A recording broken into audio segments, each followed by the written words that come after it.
Webele mi culture Samoko TV media mone sapet madia masha joji masha no watiro malido menu ene badonshe misha danani sha ya majireja de panye muna jamono kibare webele mune toka yato septembre ko boimuo nemi diata to gomaron le 20 septembre de panye kera sous-préfet tene paje kakareya akpeloshe wosire mele dimi jamore tan jamore fene ba almamenema sapet madia madija soy ke commune mone se donsore ya sapet madia mebo yene ya donsivo paje ye muna sous-préfet ni te muna commandant ya paje ke commune mono sapet madia ma akpeloje ne kwanang evasa ke mer jono ni te five sogodogo fene ba muna mergir evon sisa monsieur Drissa Damele torani akpeloje fene ba akoya jesiri son ima ne ye boy commune pere yena jema ne fogo na majireja ne kwanya evasa dunake mali donke commune dune chuake teke mali donke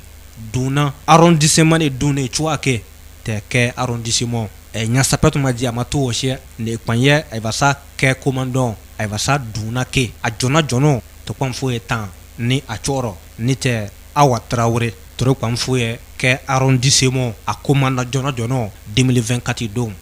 yato transition nomo yeto ya hwe shokore son inovanke aho ye fo arrondissement shokore son inovanke aho ye fo tu a commune son ye fo wo o transition pan te fo go refone wati don o manga barikanke ne pan dunake o dune tu a arrondissement ta ke maliw ni te ke commune no to fanya ke arrondissement o akpeloche ne pan ya e wasa ke melo monsieur Drissa Damele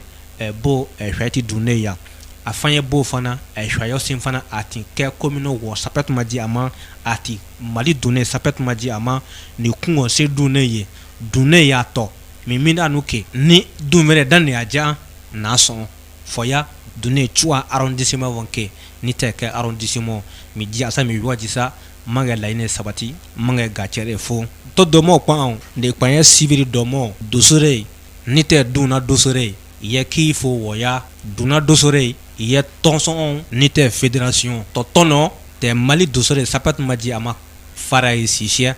ye fo tonson civil domo Kenyan foni dosore sapet maji amama kadlo seklo dosore lolo arrondissement dosore fene ba ke arrondissement dosore i sapet maji amana kini si jabla e fo woya akpeloche ne kwanan kabo amelo ni te monsieur Bran Bengali anani akpeloche fene ba fédération jamore sika sominu te ne akpeloche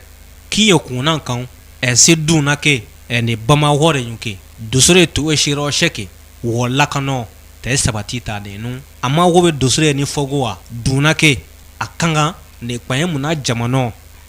wato imo eniwonke ne lakano yo fake muna au dun wore nyu fene ba wo kwere nyima toro don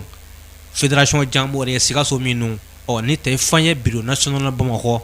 te fanye te ine dosre kinyamie kiyo don o igoma ibonwe go ngangama dosre ye ya kota de nu ye fo soy sanko de kwanya hore lakano e sabati tande nu majireja afoko sapat maja ma peloche ne nan culture Samoko TV mejo munan ne mine kuna folga akpeloche dosere mu bisimla ko sebe ifanya ajema fana ye mu hwa dane hwa ya culture Samoko TV mejo na kunene kuna fonne ye duna hore nyu kuna fole fanya duna wosh duna she manga soa miyati amito kuna folo ma se mati duneya majireja woya wosi chua doso jamore chua to ku duna wosre chua fene ba duna dosre chua e hwa senga ti sapet maji ama ye sasha fogore wonuke mu sapet maji ama jania fogore fanya wonke e va sa duna sheke lakano e sabati tande nu dosore ibe wonu sapet maji ama ni manga eso ande na bo avasa asijanu bele munato kuna folo mitonye to woshe trodosa mi sapet maji ama sha drani